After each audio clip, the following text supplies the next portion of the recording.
¿Qué tal amigos? ¿Cómo están? Es un gusto saludarlos. Bienvenidos a la edición central de Info TN. ¿Qué tal, Andrea? ¿Qué tal? Buenas tardes. Vamos a los principales títulos de la jornada. El ministro de Economía, Mario Vergara, anunció que tomará medidas para reducir la suba de precios porque aseguró que la política monetaria no está dando resultados y agregó que van a evaluar alternativas sin descartar un acuerdo de precios. Se normaliza la distribución de Supergas. Los trabajadores volverán a repartir garrafas a partir de las 0 horas de este viernes, tras el acuerdo alcanzado en el Ministerio de Trabajo. El exintendente de 33 por el Frente Amplio, Gerardo Amaral, fue procesado sin prisión por el delito de conjunción del interés personal y público. La Administración Nacional de Educación Pública anunció que el sábado y el domingo se invitará a padres y vecinos a recorrer escuelas y liceos para que vean en qué estado están luego del trabajo de reparación y puesta a punto. Peñarol cayó derrotado ante Rentistas por 2-1. El juego estuvo detenido cerca de 15 minutos por un apagón. Aumenta la tensión entre Ucrania y Rusia. Hoy el Parlamento de Crimea pidió al presidente Vladimir Putin que examine una moción de adhesión a Rusia. En la entrevista de hoy recibimos al embajador de Venezuela en Uruguay, Julio Chirino.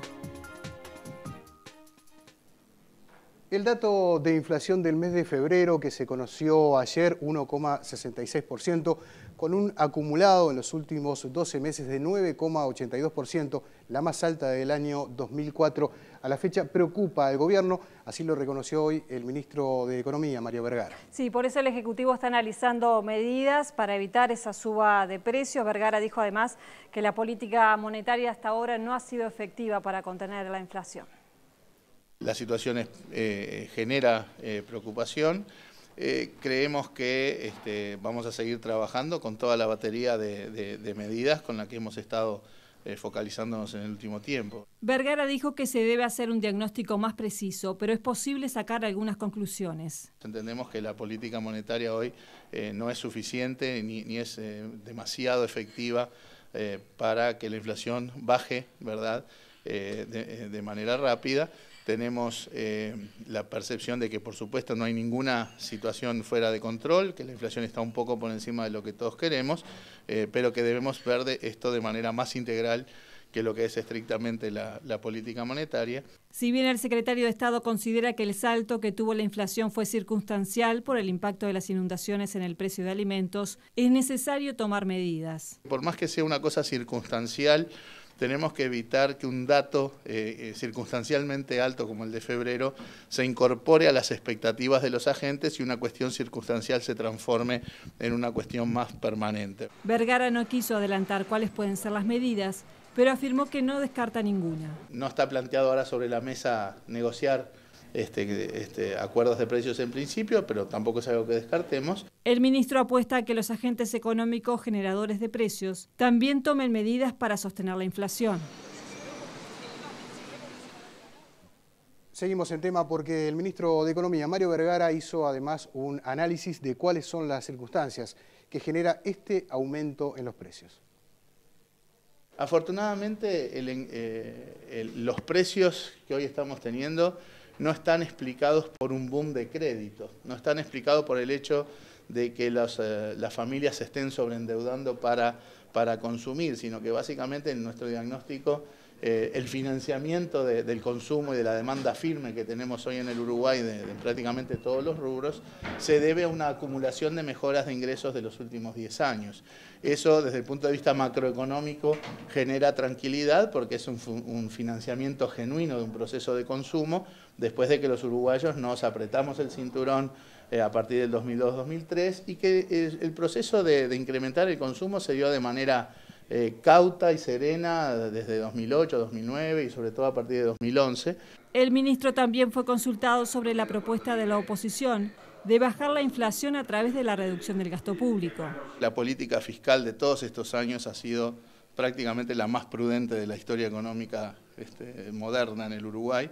Ha arrojado excelentes resultados en la medida en que a una situación absolutamente sostenible de las cuentas públicas que se refleja en la reducción sistemática de la deuda neta del país, se acompasó con el despliegue de políticas sociales imprescindibles que el país tenía en los últimos 8 o 9 años.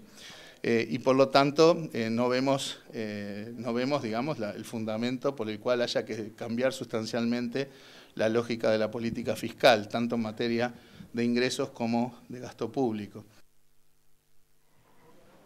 Mientras tanto, el PIT-CNT manifestó preocupación por el avance de la inflación y reclamó al gobierno que aplique medidas en lo inmediato. El dirigente Fernando Pereira dijo a InfoTNU que se analiza pedir una reunión al ministro de Economía, Mario Vergara. La Central Obrera exigió responsabilidad social a los empresarios que fijan los precios de los productos, al tiempo que reclamó al gobierno medidas para que los trabajadores no pierdan poder adquisitivo. Algunas propuestas vinculadas, por ejemplo, a acuerdos de precios con grandes superficies y con productores de alimentos, a los efectos de que efectivamente los 60 o 70 productos de la canasta básica más demandados, sobre todo por los sectores de menos recursos, sean efectivamente acordados a la baja, ¿verdad? Y al mismo tiempo pensar si no es posible bajar en algo las tarifas públicas, en particular la energía eléctrica, quitando algún impuesto a los efectos de, también desde el punto de vista nuestro, aquellos sectores que tienen menor consumo, a los efectos de beneficiar a los que menos tienen. No se descarta pedir una reunión al titular de Economía, Mario Vergara. Lo estamos analizando, es posible que le pidamos una entrevista al ministro de Economía a los efectos de plantear estos y otras preocupaciones que tenemos referidas al tema de precios. Es posible que cuando los tengamos elaborados solicitemos esta entrevista porque entendemos que es de primer orden tener contacto con las autoridades del país cuando esta preocupación, insisto, es de todos los trabajadores uruguayos. El secretariado ejecutivo del PIT-CNT resolvió reunirse con todos los precandidatos a la presidencia de la República para entregar un documento con las preocupaciones de la Central Obrera. Un documento programático que tiene que ver con los principales ejes reivindicativos del movimiento sindical, básicamente vinculados a salud, educación, vivienda, también aquellos cambios económicos que el país requiera para distribuir de mejor manera la riqueza. Los trabajadores del Supergas definieron en asamblea levantar el conflicto luego de haber alcanzado un preacuerdo en el Ministerio de Trabajo y, como anunciábamos en titulares, se restablecerá el servicio a partir de esta medianoche. Representantes de las empresas Riogas, Acodique y Megal aceptaron no comercializar el producto en aquellos locales que no cuenten con la habilitación de la URSEA, la Unidad Reguladora de Servicios de Energía y Agua. Para ello, se acordó la creación de una comisión con integrantes de FUESIS, el Ministerio de Trabajo y las empresas para trabajar en una mejor fiscalización de las condiciones de los locales de venta. Desde hace una semana no había distribución de garrafas de Supergas en todo el país, así lo había decidido el Sindicato de Trabajadores luego que se produjera una explosión que afectó a 4 empleados y que le costó la vida a uno de ellos. Esto ocurrió en la ciudad de Durazno en momentos en que los obreros procedían a la recarga de garrafas de 3 kilos. La Administración Nacional de Educación Pública garantizó que el próximo lunes comenzarán las clases en los liceos de todo el país. Hoy autoridades y profesores agremiados al sindicato recorrieron algunos establecimientos donde se habían encontrado algunos problemas. La recorrida comenzó a media tarde en el Liceo 60, ubicado cerca del barrio 40 Semanas. Allí, y a puertas cerradas para las cámaras, las autoridades y sindicalistas miraron con detalle la infraestructura del lugar, sus problemas y mejoras. El Liceo 60 tiene problemas de filtraciones de agua y algunas fisuras importantes que nosotros denunciamos y por lo tanto identificamos este liceo como uno de los más complicados para el inicio de curso.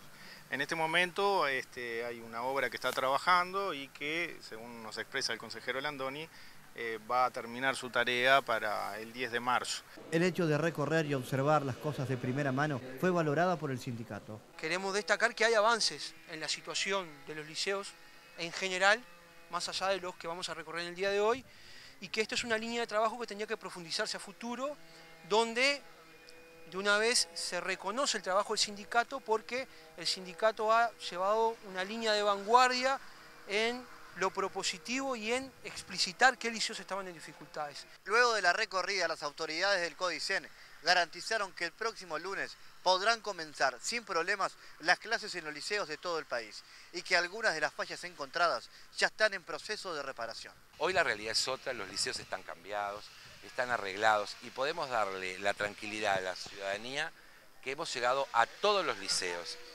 Que falta mucho, y sí, falta mucho porque además ese ANEP en obra no es un eslogan, es un proyecto de larga data, donde no solo vamos a arreglar edificios nuevos como antes se hacía, sino que vamos a hacer una política clara de mantenimiento. El Consejo de Secundaria informó de nuevas obras en corto plazo. El Liceo 39 de Piedras Blancas va a ser remozado absolutamente a nuevo. En el día de hoy tuvimos la reunión para la entrega del Liceo 17, ahí cerca del Palacio Legislativo, una obra preciosa. Nos han entregado la obra de la Escuela Técnica Piedras Blancas, que es una obra extraordinaria, un avance de la obra. Comienza la obra en el Liceo de La Paz. Blandón informó que el fin de semana los liceos abrirán sus puertas para que los estudiantes y sus familias conozcan de primera mano en qué condiciones comenzarán las clases el próximo lunes. Por su parte, el ministro de Educación, Ricardo Ehrlich, dijo que está garantizado el comienzo de cursos la próxima semana en la mayoría de las instituciones del país. El ministro de Educación y Cultura, Ricardo Ehrlich, dijo que el inicio de las clases se va a dar con normalidad y que se han hecho recorridas evaluando la situación edilicia de los centros. El consejero Codicen recorrieron solos y creo que acompañados por delegaciones docentes. En Montevideo me consta los 74 liceos de Montevideo mostrando en qué estaba cada uno. Este es un tema, como lo dice el propio Codicen, que va a estar siempre permanentemente en la agenda. Se está haciendo un esfuerzo monumental después de muchos años de problemas. Todavía queda un tiempo por delante como para poder decir, bueno, ahora ya estamos en velocidad de crucero, pero me parece que el inicio de clases se está haciendo en condiciones que creo que todos los actores, aún aquellos que parecían más pesimistas hace unos días, reconocen que va a ser un inicio de clases que podemos llamar normal. Ehrlich agregó que 3.000 centros, unos 700.000 estudiantes, comenzarán los cursos en fecha. Solo el 0,23% de los liceos deberán postergar las clases. Por otro lado, el representante de la cartera de Educación aseguró que se trabaja para extender a futuro planes de alimentación de primaria a secundaria. Por su parte, la directora de secundaria, Celsa Puente, aseguró que habrá un monitoreo para evitar la deserción de estudiantes y el ausentismo docente. Yo estoy apelando desde que tomé este cargo, que es el acompañamiento a los docentes, acompañarlos en el sentido académico a la hora de darles una formación y acompañarlos en el sentido afectivo y emocional en esto de hacer juntos un camino para el encuentro con los jóvenes. ¿Qué piensa secundaria acerca del ausentismo? Que es 30% aproximadamente según la cifra que trasciende. Es un tema sobre el que vamos a trabajar en esto del acompañamiento, vamos a ir levantando datos del ausentismo docente y también de las inasistencias de los jóvenes, probablemente en 3 momentos del año nos estamos planteando nosotros, no sé, mayo, julio, octubre, ¿verdad? A los efectos de ir haciendo un relevamiento. El ausentismo nos importa y mucho.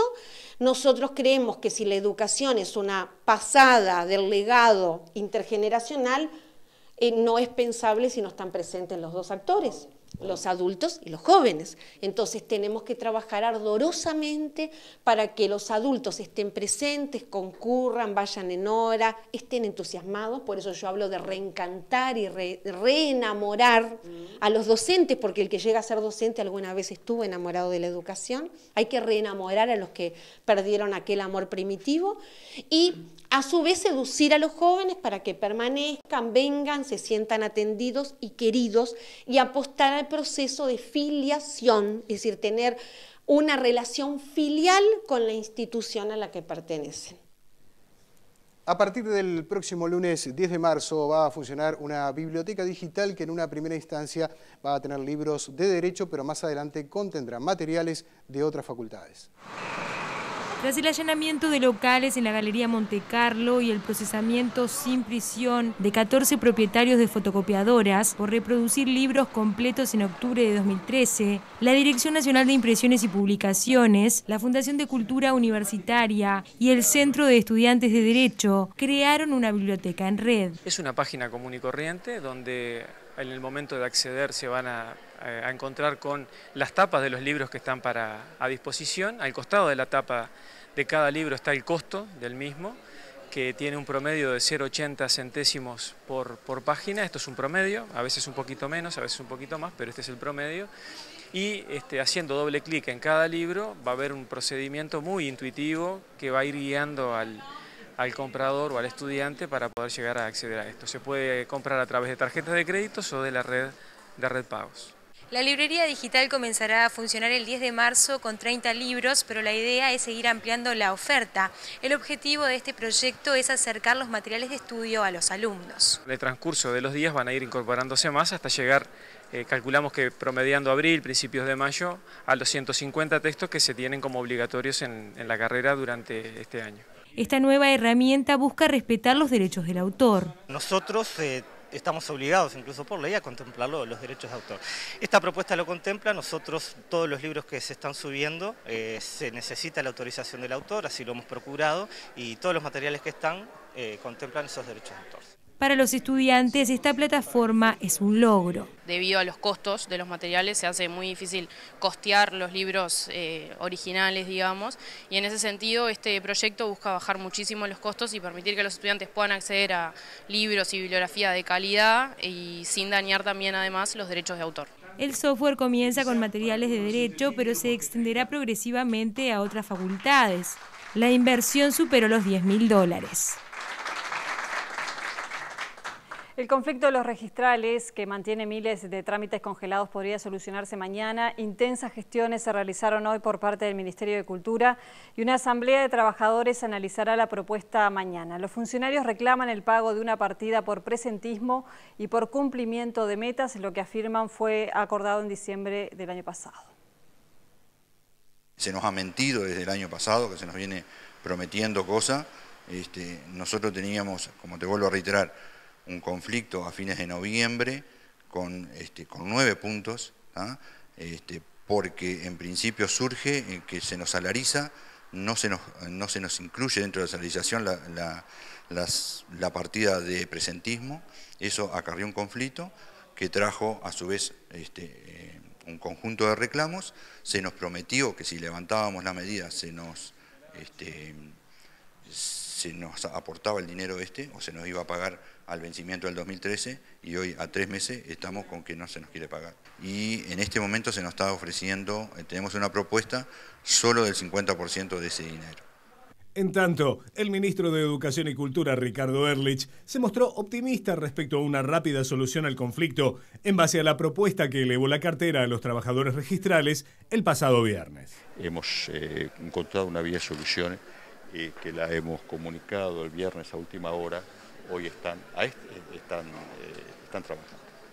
Creo que es un tema que se puede resolver de manera adecuada. Se trata de una institución recaudadora de gran importancia y donde en forma regular se hacen una serie de ajustes que ha logrado mejorar muchísimo el funcionamiento en estos años, reduciendo de manera muy importante la duración de los distintos trámites, realizando ahorros importantes en la simplificación de los trámites, en la utilización de los timbres electrónicos. Esperamos que pueda seguir este camino de consolidación. A esta hora yo espero que haya habido algún acuerdo sobre un tema que en principio para nosotros aparecía como claramente soluble en la noche del viernes. Los uruguayos perciben que hay corrupción en el país, pero dicen que no han experimentado ni han sido testigos de ella, según una encuesta de la consultora Cifra que publica hoy el semanario Búsqueda. En cuanto a la percepción, el 22% de los uruguayos cree que en el país hay mucha corrupción, un 41% piensa que hay bastante, en total un 63% piensa que hay mucha o bastante corrupción. En tanto, el 28% ve poca, un 4% dice que ve muy poca o ninguna y un 5% restante no opina. También se consultó sobre la experiencia personal de la corrupción. El 4% de los uruguayos dice que experimentó personalmente un caso de corrupción y un 13% dice que fue testigo de un episodio de esa naturaleza. El 82% ni experimentó ni fue testigo y el restante 1% no sabe o no dice. El exintendente Frente Amplista de 33, Gerardo Amaral, fue procesado sin prisión por el delito de interés personal y público por irregularidades en las obras de refacción en la Casa de la Cultura Él mismo ya anunció que apelará al fallo de la justicia. La indagatoria se inició en 2010 ante una denuncia de la Junta Departamental de 33, luego de que un informe de la Junta de Transparencia y Ética Pública concluyera que Amaral se apartó de las normas y principios imperantes en materia de conducta en la función pública al autorizar la contratación de la empresa responsable de la refacción de la Casa de la Cultura. El asesor de la misma tenía un vínculo familiar con un jerarca de la comuna. La fiscal del caso, Nidia Morosini, concluyó que la contratación, cuyo monto rondó los $100.000, implicó un acto delictivo. Hay distintas visiones, nosotros respetamos en forma absoluta la justicia, absoluta. Pero podemos discrepar con los fallos, en este caso discrepamos y bueno, creo que sí, creo que vamos a apelar, es lo que nos han aconsejado y bueno, estamos seguros de que en una segunda instancia esto se va a dirimir, pero favorablemente, ¿verdad? Pero también tenemos la certeza de que los medios que hoy están sacando en primera plana, ¿verdad? Mi fotografía con los titulares, ¿verdad? De procesamiento, después lo van a sacar en quinta, sexta o séptima página en letra chiquita, si esto se termina de buena forma, siempre pasa así, ¿verdad? Entonces el daño ya estará hecho a mi persona, a mi familia, a mis hijos, y eso no tiene precio, y eso no se va a pagar nunca.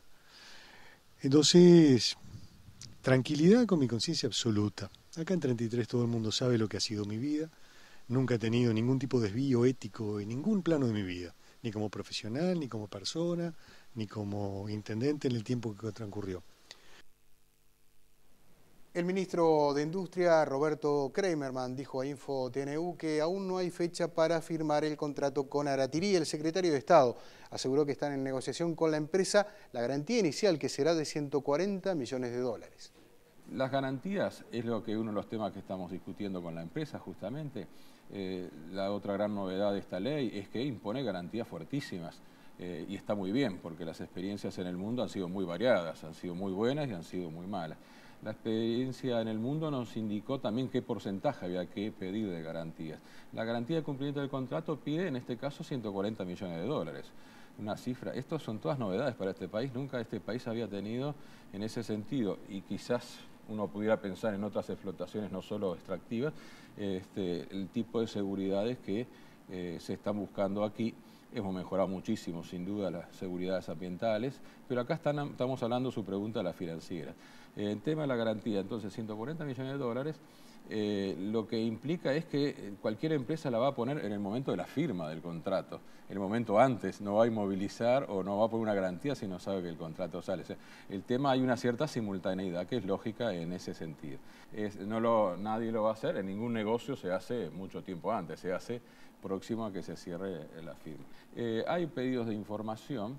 La autorización ambiental quedó muy clara durante esa comparecencia de que tiene que estar indefectiblemente, y así lo dictan las normas, y las propias normas que nosotros modificamos del Código Minero así lo indican, de que tienen que estar antes que empiece la actividad, o sea, antes que empiece la inversión, primera inversión que se haga, antes de que se tome de posesión de los terrenos para poder hacerlo. 4 mujeres fueron asesinadas en lo que va de este año por violencia de género. El año pasado se registraron 27 muertes por esta causa. El colectivo Mujeres de Negro denunció, como lo hace cada primer jueves de cada mes, la situación en la explanada de la Intendencia de Montevideo. Felicia tiene 68 años y estuvo 36 casada, y durante todo ese tiempo sufrió violencia doméstica. En 2002 denunció a su pareja cuando intentó apuñalarla. Siempre aguantándolo porque pensaba que con el tiempo se iba a mejorar, ¿no? Que iba a dejar de tomar. Pero no, fue imposible. Se lo procesó entonces por intento de lo que sería un feminicidio, intento de feminicidio. Sí, claro. Entonces yo sufrí mucho y bueno, ya en momentos que no sabía ni qué hacer. Tienen que denunciar porque no queda otra. Según cifras del Ministerio del Interior, desde noviembre de 2012 a octubre de 2013, se registraron 18 feminicidios en el interior del país y 9 en Montevideo. Desde enero a octubre de 2013 se registraron 20.650 denuncias por situaciones de violencia doméstica. Llevamos ya 4 mujeres asesinadas y 2 mujeres que no sabemos todavía cuál es la causa de su muerte en el 2014.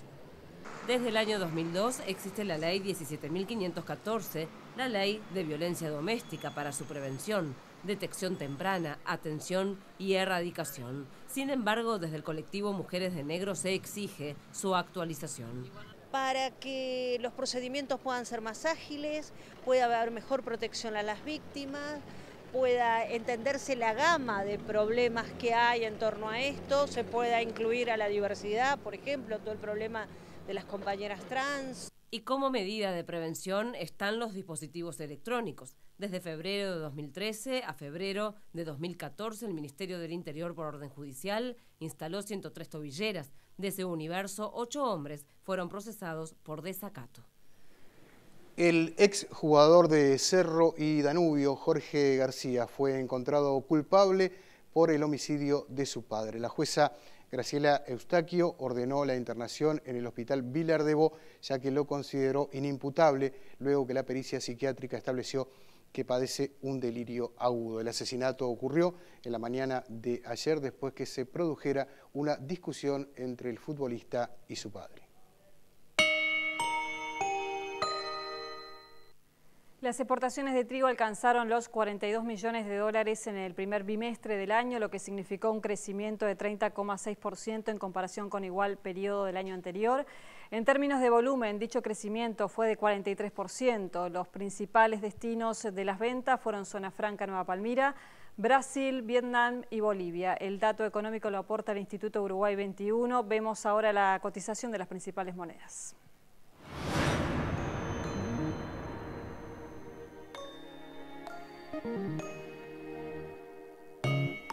Dólar, 22 pesos en la compra, 22,45 en la venta. Dólar interbancario, 22,242. Peso argentino, 1,6260. Real, 8,55,1005. Euro billete, 30 pesos con 30 en la compra, 31,30 en la venta. La unidad indexada cerró a 2,7912.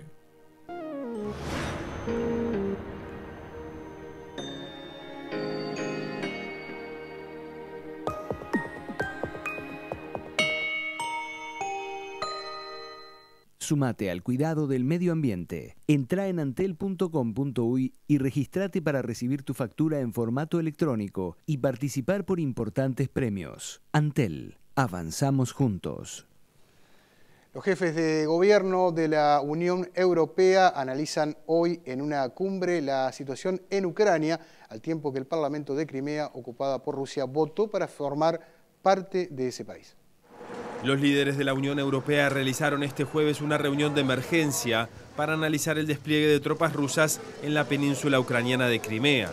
Antes de la reunión, la Unión Europea nombró a 18 exfuncionarios ucranianos cuyos activos fueron congelados por su supuesta participación en los hechos violentos contra manifestantes en la capital de ese país, Kiev, el mes pasado. La lista incluye al destituido presidente Víktor Yanukovych y al ex primer ministro, acusados ahora de malversar fondos del Estado.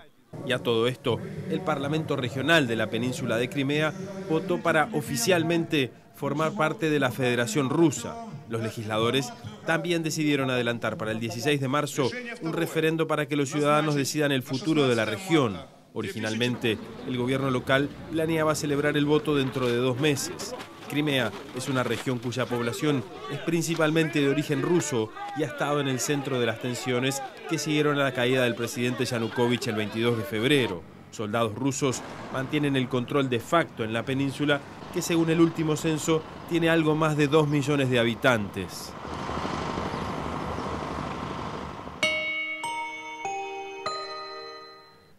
Buenas, ¿qué tal? ¿Cómo están? Buenas noches para todos. Mañana se pone en juego la 6ª fecha del torneo de clausura, torneo que recién se puso al día en la noche de ayer, donde Peñarol dejó pasar una inmejorable chance de maquillar desde lo numérico, desde los resultados, una pálida imagen futbolística. Rentistas le ganó bien y lo empujó un poquito más hacia la crisis futbolera. Vemos las imágenes, fue 2-1 la victoria del bicho colorado de este hombre, de Barán. Una gran victoria de un equipo que por momentos luchaba por el descenso, pero que hizo una muy buena apertura y que hoy está ocupando un lugar dentro de los que clasifican a las copas internacionales. Este fue uno de los momentos del partido atípico, no se ve demasiado esa imagen en el Centenario, que se apaguen las luces, pero el apagón a veces también toca. Después se reanudó el juego, después de 15-16 minutos, y Rodrigo Sebastián Vázquez pone la pelota al fondo del arco de Peñarol. Después un desborde por la derecha y es Octavio Rivero, uno de los mejores jugadores de la cancha, el que aprovecha para poner el segundo gol del partido, el segundo de Rentistas, con autoridad, jugando bien y con una muy buena jugada colectiva. En el segundo gol el bicho colorado se llevaba el premio, acortó, maquilló la diferencia Marcelo Danubio Salayeta, que no está ni cerca de la versión de Salayeta que supo salir campeón hace poquito nada más con Peñarol. Lo terminó ganando bien. Rentistas, que se mete en zona de Copa Internacional y que también sigue dando lucha en la zona del descenso. Vamos a hablar de la selección porque ayer el equipo de Tavares, el equipo de todos, se trajo un empate del viejo continente con dos postales bien marcadas. La del primer tiempo, donde sufrió bastante, y la del segundo, donde mereció ganarlo. Bien, y nos apoyamos en las imágenes para ver lo más destacado del juego. Austria 1, Uruguay 1, donde Uruguay la pasó bastante mal en los primeros 20 minutos de juego. No entraba en el circuito, no podía acomodarse en la cancha, no hacían pie en la mitad del terreno y por las bandas, por la derecha y por la izquierda, Austria aceleraba y se mostraba con un ritmo bastante peligroso. El gol llega antes de los 15 minutos de juego para que Janko encuentre la pelota boyando dentro del área de Uruguay. Ni Maxi ni Lugano restan, dudan, y es el delantero, el grandote, el que aprovecha para poner el primer gol del partido. Este fue el momento más crítico de la selección, este fue el peor momento de la selección uruguaya, que repito, el primer tiempo lo sufrió mucho, perfectamente lo pudo haber perdido por diferencia de 2 goles, lo emparejó recién después de la media hora, batallando en la mitad de la cancha con el trabajo del ruso Diego Pérez en la recuperación y con lo que intentaba hacer ofensivamente la individualidad de Luis Suárez. Ahí lo vemos a Alaba, el mejor futbolista de Austria, el hombre que defiende al Bayern de Múnich de Guardiola, el que juega por la banda izquierda, marcador extremo izquierdo en el equipo alemán, pero que lo hace como un volante suelto, creativo en el equipo de Austria. Acá vemos la más peligrosa de Uruguay en el primer tiempo, el tiro libre de Luis Suárez, como para sacudir un poquito el partido, como para despertar a los uruguayos que trataron de cerrarlo el juego peleándolo más que jugándolo. En el segundo tiempo sí, Uruguay movió las piezas y entró Gastón Ramírez, que fue el principal candidato a llevarse el mejor jugador del juego. Fue el gran protagonista para que Uruguay cambiara la imagen y levantara muchísimo futbolísticamente. Acá llega el empate del partido, el gol de Uruguay en una jugada un tanto sucia, que la pelota no la pueden sacar los austríacos y que la encuentra Palito Pereira casi que en la raya de gol, casi que la pelota ya había entrado después del taco de Cristian Stuani, pero Uruguay ya hacía méritos como para por lo menos empatarlo el partido. Creo que por lo que hizo Uruguay en los segundos 45 minutos tranquilamente mereció haberlo ganado el juego, más allá de que, repito, no la pasó bien en los primeros 20 minutos. Tavares siempre habla de que a los amistosos va a buscar rendimiento, comportamiento y resultado. Escuchemos al técnico de la selección después del empate. Quedé sorprendido con la poca oposición que le hizo mi equipo en el primer tiempo. Fue una versión que no es la nuestra. En el segundo tiempo nos parecimos mucho más a lo que somos, pero creo que el panorama del segundo tiempo fue totalmente opuesto. El que dominó fue Uruguay, el que tuvo las mejores situaciones. Creo que jugar contra un buen equipo como Austria y de visita habla de que pudimos remontar un partido que, sumado a lo que había pasado en el primer tiempo, se había puesto más que difícil. Pretendemos llegar a lo mismo que llegamos a Sudáfrica en cuanto a lo que somos como equipo, ser un equipo difícil de enfrentar. Yo no aspiro a otra cosa. Creo que si logramos eso vamos a estar cerca de conseguir algún objetivo. Bien, lo decíamos recién mientras veíamos las imágenes del partido, el mejor fue Gastón Ramírez, el que cambió la realidad del juego y el que le dio una propuesta mucho más ofensiva a la selección uruguaya. Vamos a analizar al departamento creativo del hombre del Southampton. Vemos el partido de Gastón, el 18 que entró a jugar los segundos 45 minutos y que asumió el rol que era para Forlán, el de tener la pelota, el de manejar al equipo y el de asumir un protagonismo ofensivo. Ahí lo vemos a Gastón, primero lanzando con izquierda, después con una muy buena visión de juego, una muy buena profundidad en los pases, siempre habilitando y con mucho criterio para darle claridad. Esto que hace es genial. Casi que de una forma displicente, como atontado, termina generando esa pared para llegar de frente al arco a definir. Gastón Ramírez, el que le pone esta bola quirúrgica, milimétrica a Luis Suárez para dejarlo de cara al gol, para tratar de que Uruguay en ese momento que perdió 1-0 encontrara el empate. Después de esta jugada llega el empate de la selección del maestro Oscar Washington Tavares. Pero está interesante ver los movimientos de Gastón, cómo bajaba a buscar la pelota, cómo trataba permanentemente de generar circuitos ofensivos y no se escondía, siempre levantaba los brazos y pedía al esférico para tratar de cambiar la realidad. En un primer tiempo donde Uruguay jugó con 2 volantes de marca, en un segundo tiempo donde lo tuvo a Gastón Ramírez para dominar la pelota y plantarse definitivamente en la cancha de Austria. Pero la mala noticia de este juego de Uruguay fue la lesión del capitán Diego Lugano. Bien, y vemos la imagen, el momento en donde Lugano se termina lastimando, esguince de rodilla izquierda después del choque con Janco en el minuto 20. De todas formas terminó jugando 8 minutos más hasta que no quiso arriesgarlo y el que entró fue José María Jiménez. También importante el ingreso de Jiménez porque va despejando algunas dudas, se va ganando la confianza del técnico, uno imagina que estará en esa lista primaria de 30 futbolistas del 13 de mayo y que puede ser uno de los candidatos para quedarse dentro del grupo de los 23 el 2 de junio. Lo cierto es que Diego Lugano estará 20 días sin actividad oficial por el esguince de rodilla. Vamos a seguir pensando en Brasil, vamos a analizar a los rivales que también jugaron en fecha FIFA. Los rivales celestes de la Copa del Mundo son Inglaterra, Italia, la selección de Costa Rica. Italia perdió con España en el Vicente Calderón.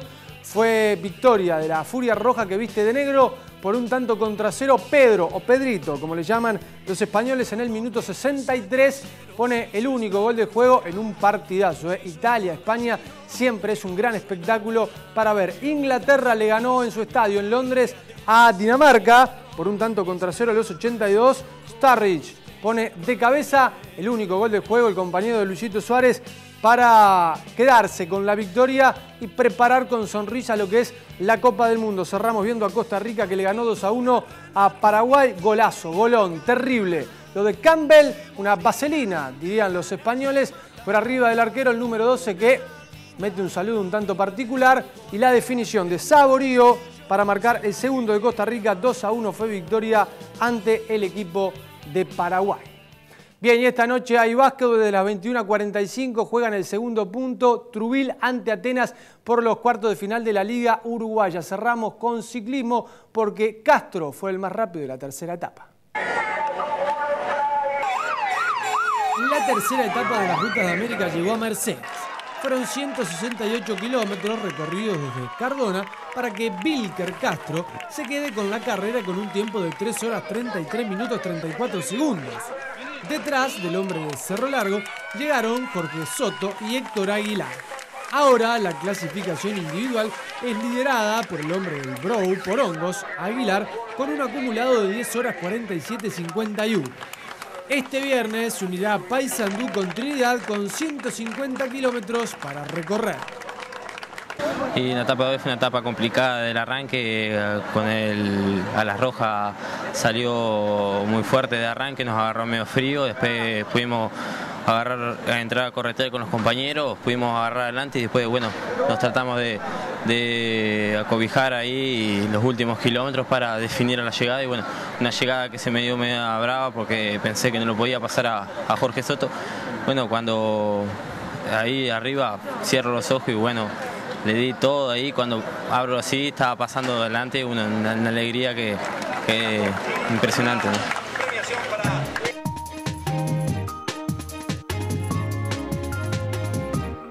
Si algo ocurriera, repito, que me inhabilitara de alguna manera, yo, Nicolás Maduro, no solo en esa situación debe concluir como manda la Constitución el periodo, sino que mi opinión firme, plena como la luna llena, irrevocable, absoluta, total, es que en ese escenario que obligaría a convocar, como manda la Constitución de nuevo, a elecciones presidenciales, ustedes elijan a Nicolás Maduro como presidente de la República Bolivariana de Venezuela. El día 8 de diciembre del año 2012, la última vez que el presidente Hugo Chávez enfrentaba las cámaras y realizaba este emocionante y sentido discurso, casi 3 meses después fallecía. Ayer se cumplió un año y precisamente para hablar de este y otros temas obviamente vinculados con la coyuntura que vive el hermano país de Venezuela, nos acompaña hoy el embajador de Venezuela en nuestro país, Julio Chirino. Embajador, gracias por su participación, por su presencia. Muchas gracias a ustedes. ¿Qué sintió cuando vio esto? Bueno, son muchos recuerdos, pero lo más importante para nosotros es el compromiso con el comandante Chávez de seguir construyendo su legado que para los venezolanos tiene que ver principalmente con redimir las clases populares, con hacer visible otra vez a muchos ciudadanos de nuestro país, con retomar las banderas del libertador Simón Bolívar y la visión de integración regional.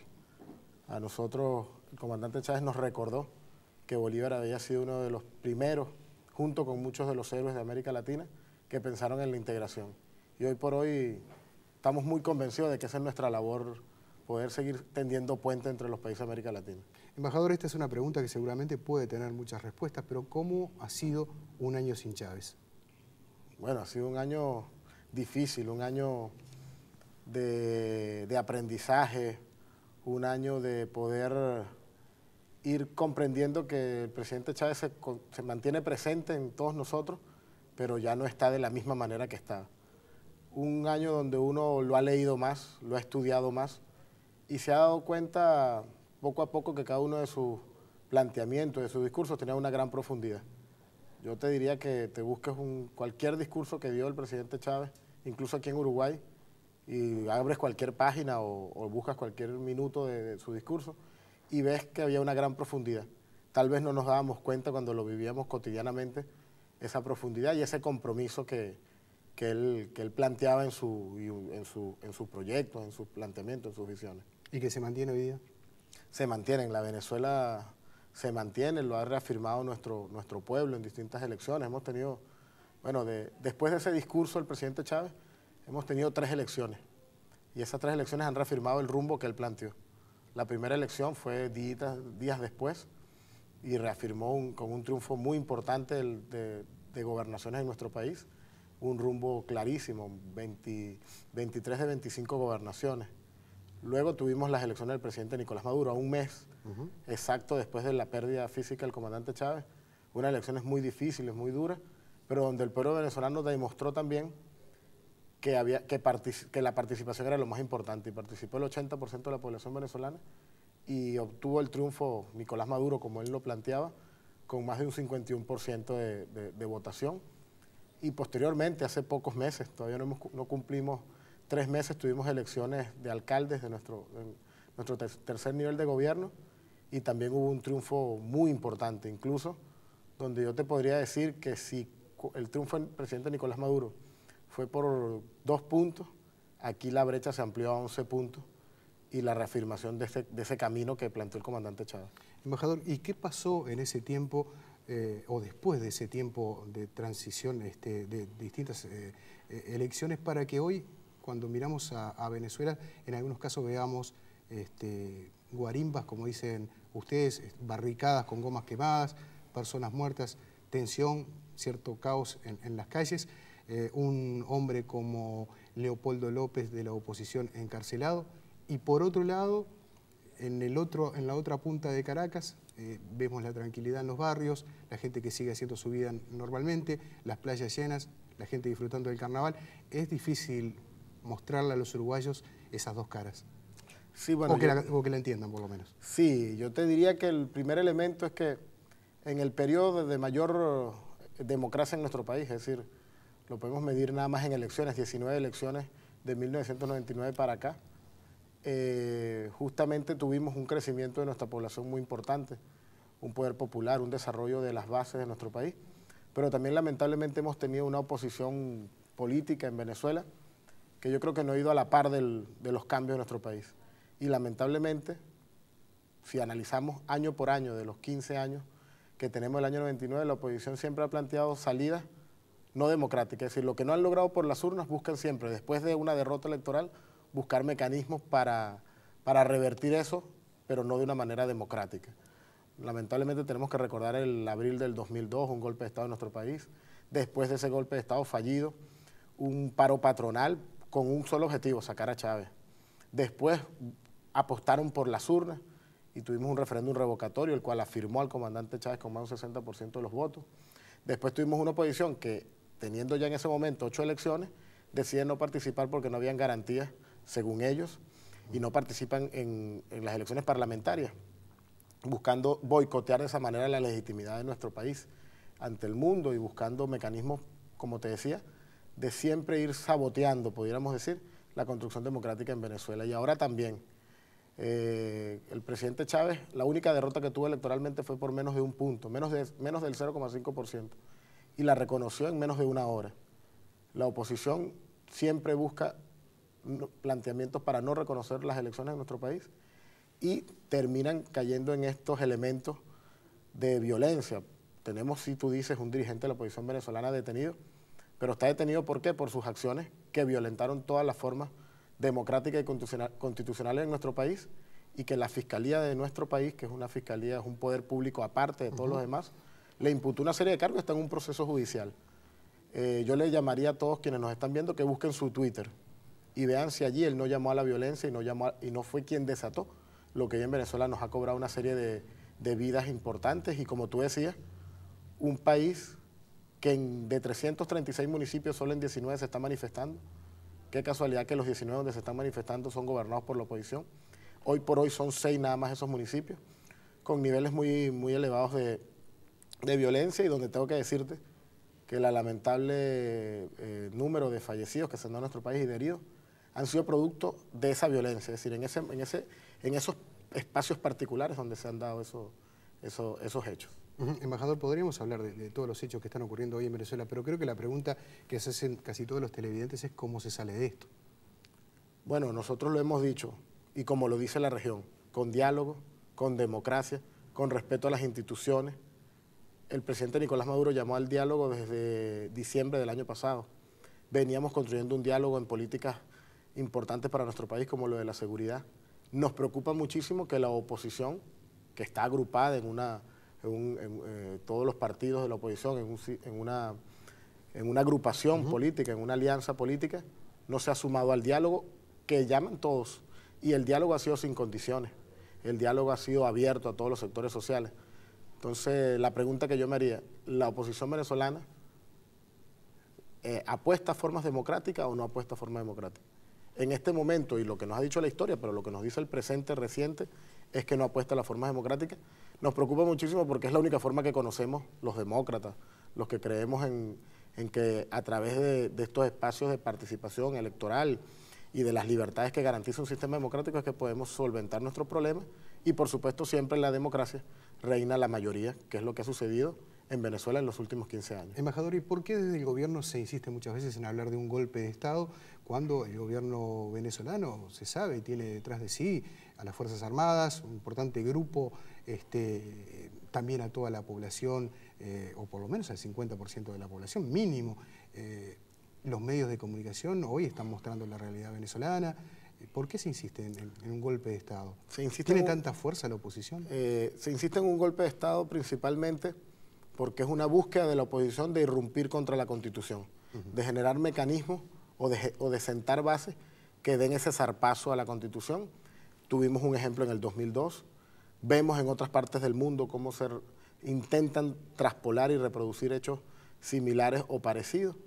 Y lo que sí podemos decirte, sin lugar a dudas, es que hay sectores, por lo menos de la oposición, y a los demás lo acompañan, que se suman a conspirar o a buscar mecanismos que conspiren contra el libre ejercicio de la democracia en nuestro país. Y eso nos preocupa muchísimo y lo denunciamos así, es decir, si no fuera la búsqueda de un golpe de Estado, la búsqueda de una ruptura constitucional en nuestro país, no estuvieran personas manifestando con el solo objetivo de sacar a un gobierno que fue electo hace un año y que hay mecanismos en nuestra Constitución claramente plasmados para poder salir de él democráticamente. Aunque usted entiende que algunos reclamos son justos, por ejemplo, los que hablan de desabastecimiento, de no conseguir determinados productos, de un alza en la inflación importante.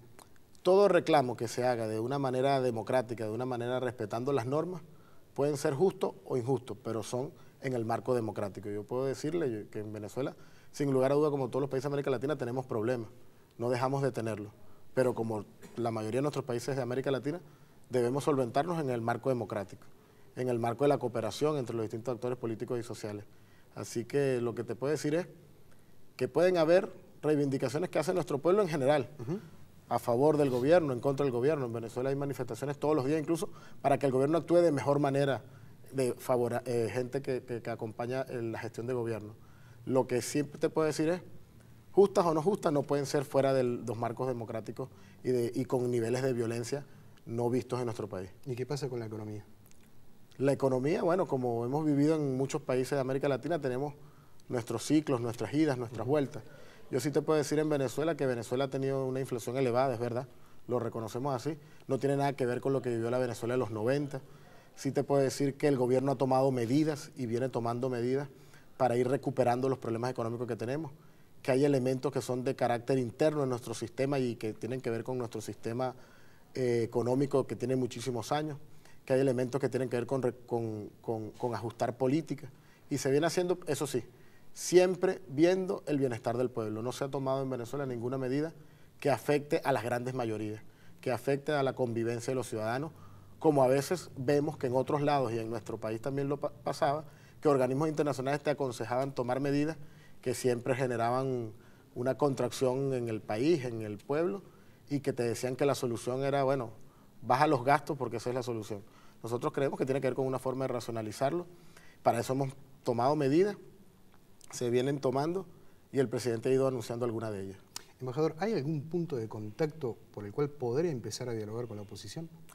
Bueno, yo te diría que nosotros vemos con muy buenos ojos el diálogo que se ha abierto y que ha abierto el presidente Nicolás Maduro. Pero del que no participó la oposición. Bueno, no participa el sector político de la oposición, nos preocupa, pero están participando amplios sectores, el sector económico, que ha sido crítico, es decir, de nuestro gobierno, Fedecámara, participan actores, participan políticos, que no necesariamente forman parte de los partidos de la oposición, pero que han sido críticos, periodistas que han sido críticos, que no han sido coartados en ningún tipo su participación y que están siendo tomados en cuenta.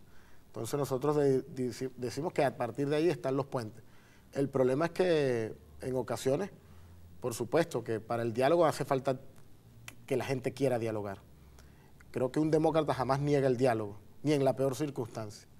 En Venezuela en los últimos 15 años, siempre después de todos estos espacios de crisis que no ha generado nuestro gobierno, es decir, en el 2002 tuvimos un golpe de Estado y no lo buscamos nosotros, no lo planteamos nosotros, pero fue claramente un golpe de Estado. Y el presidente Chávez, bajándose del helicóptero que lo rescató de un secuestro que estaba, nadie en Venezuela sabía dónde estaba, lo primero que llamó fue al diálogo y perdonó todo lo que había sucedido y más bien buscó construir un diálogo que duraron 6, 7, 8 meses. Y después, posterior a eso, tuvimos todo un sabotaje petrolero que buscaba también la salida del presidente Chávez. Y a partir de ahí también hubo otro diálogo. Es decir, que para un demócrata que abrió en Venezuela las formas de participación democrática de nuestro pueblo, el diálogo era constante y el diálogo así se viene generando y se viene construyendo.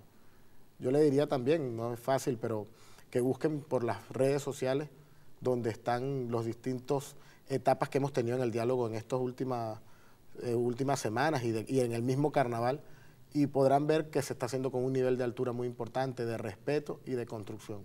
Nos preocupa que ese grupo político, esos grupos que a veces cooptan el funcionamiento político de algunas instituciones, como está sucediendo con algunos partidos de oposición, no se sumen a él, porque lo peor que hay es no podernos sentar a conversar. Y los hemos llamado y siempre hemos dicho que estamos esperando que se sienten a la mesa. Y son venezolanos arreglando problemas de venezolanos. Y somos venezolanos arreglando problemas venezolanos, lo hemos demostrado a lo largo de los tiempos. Creemos que es importante Se lo pregunto porque se ha hablado mucho de la posibilidad de mediaciones, de intervenciones. Ahora sabemos que hay una reunión de la OEA. Nosotros hemos sido muy claros en plantear que nosotros no consideramos que necesitamos mediaciones, pero sí creemos que hay instancias de diálogo, instancias regionales importantes a tomar en cuenta, en particular la UNASUR. Creemos que la UNASUR ha sido una instancia, primero nuestra, donde estamos los países de nuestra región, que hemos discutido directamente, donde hay una multidiversidad ideológica y de valores y de principios, y que esa es la instancia que nosotros podamos plantear, y el gobierno venezolano ha sido muy claro en decir que esa es la instancia que consideramos adecuada. Embajador, nos queda lamentablemente un minuto nada más. ¿El presidente Maduro estará llegando a Uruguay próximamente? ¿Está confirmada la visita? Es muy posible que venga en ese afán de seguir construyendo esa integración, ese intercambio solidario entre nuestros pueblos que nos ha colocado al Uruguay y a Venezuela entre los principales socios en lo económico, en lo comercial, en lo cultural y en lo político en una visión de integración regional. Gracias, embajador, por su tiempo. Muchas gracias a ustedes. El embajador de la República Bolivariana de Venezuela, Julio Chirino. Seguimos con más InfoTNU. Un espectáculo homenaje a Alfredo Zitarrosa tendrá lugar el próximo lunes con entrada libre. Ya casi finalizado el año de Montevideo, capital iberoamericana de cultura, llega este lunes un concierto que honra la memoria de uno de los principales músicos nacionales. Será el homenaje a Alfredo Zitarrosa en la sala que lleva su nombre en el centro de Montevideo, cuando se celebra el 78 aniversario de su nacimiento. Los músicos que llevarán adelante el homenaje serán Héctor Numa Moraes, Daniel Biglietti, Miguel Duré y el Cuarteto de Nos, en un show organizado por la Sala Zitarrosa, la Fundación Alfredo Zitarrosa y el Ministerio de Educación y Cultura. Este espectáculo tendrá lugar el próximo lunes 10 de marzo a las 20 horas y con entrada libre. Vemos ahora el pronóstico del tiempo de Nubel Cisneros. El viernes comienza fresco con cielo parcialmente nublado, evolucionando de cálido a caluroso en la tarde con nubosidad dispersa, mientras que la noche se presentará fresca con escasa nubosidad y vientos suaves del suroeste. El sábado se espera una mañana fresca a templada, habrá nieblas y neblinas aisladas. La tarde seguirá con tiempo estable, ambiente cálido a caluroso y buena presencia de sol, mientras que la noche continuará con temperaturas agradables, cielo escasamente nublado y vientos suaves del sector sur. En capital y zona metropolitana, el viernes estará fresco en la mañana, evolucionando de templado a cálido en la tarde, con cielo ligeramente nublado. En los próximos días continuará el tiempo estable, con ambiente fresco en la madrugada. Cálida seguirá la tarde, con progresivo aumento de nubosidad hacia el final del periodo, desmejorando hacia el lunes, con pasaje de lluvias y lloviznas aisladas. Amigos, nos vamos, ya vienen los invitados de la comanda. Sí, Gonzalo Delgado y su entrevista con María Noel Richetto, los invitamos a verla. Que pasen bien, hasta mañana. Hasta mañana.